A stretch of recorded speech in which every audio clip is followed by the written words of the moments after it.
If most of your wealth is tied up in property, retirement can look a lot stronger on paper than it actually feels day to day. And this is where a lot of Australians get caught out, because a high net worth doesn't always translate into reliable retirement income. So let me walk you through what I see quite a lot in practice with property-rich retirees, and what actually matters when retirement starts drawing income instead of building assets. A lot of people heading toward retirement have done what Australians have been told to do for decades. Work hard, pay down the home, maybe buy an investment property or two.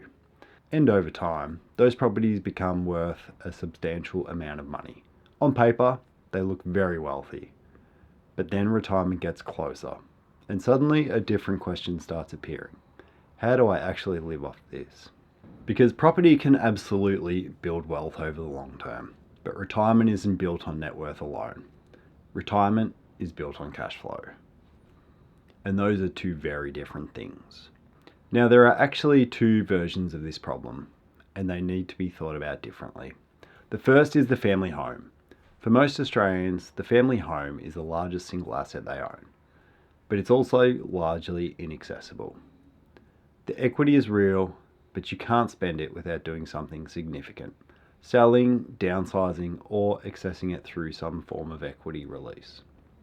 So while the home looks like substantial wealth on a balance sheet, it doesn't produce income, and it doesn't pay the electricity bill.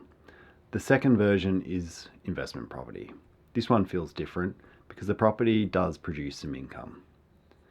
But after rates, maintenance, insurance, vacancies, property management, and tax, the actual net income coming in is often far lower than people expect. So again, despite significant asset value, the usable income can be surprisingly tight. Both versions create the same underlying problem. Wealth on paper, but not enough reliable income to fund the retirement you actually want. This is where it becomes important, because when you're working, property often works quite well alongside employment income. You can hold assets that don't produce much cash flow, because your salary covers your lifestyle. But retirement changes the equation completely. Now the assets themselves need to help fund your spending.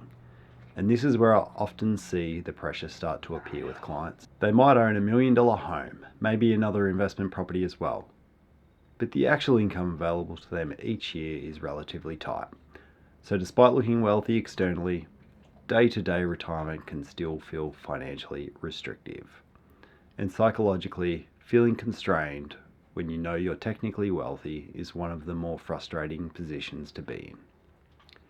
Because retirement spending isn't just about surviving, it's about flexibility. It's about being able to absorb unexpected costs, help family if needed, travel, replace a car, or simply enjoy your life without constantly watching every dollar. And if too much of your wealth is tied up in illiquid assets, that flexibility can become limited. Now, that doesn't mean property is bad, not at all. In fact, for many Australians, property has been one of the main drivers of wealth creation over the last few decades. But what often gets missed is that the strategy that builds wealth during your working years isn't always the same strategy that supports retirement income efficiently. And they're two very different phases. Accumulating wealth and then drawing from it require different thinking. During accumulation, growth might be the main focus. You buy assets, let them appreciate, and over long periods of time, that can work very well. But once retirement starts, income reliability, liquidity, tax position, and flexibility all become much more important. Because if your wealth is heavily concentrated in property, you can run into some practical problems. Selling property isn't quick. Accessing equity isn't always easy once income stops. And larger liquid assets can create real pressure when unexpected costs appear. And this connects to something worth understanding about timing. If tight cash flow forces you to sell assets or draw heavily from liquid savings early in retirement, that can permanently affect how long your money lasts. I've covered this concept in more detail in another video on sequence risk, which I'll link below if you want to go deeper on that one. This is also where emotional attachment starts to play a role, because for many people, property isn't just an investment, it's security, it's familiar, sometimes it's identity. And what I see quite a lot is people holding on to assets that no longer really suit the retirement lifestyle they actually want.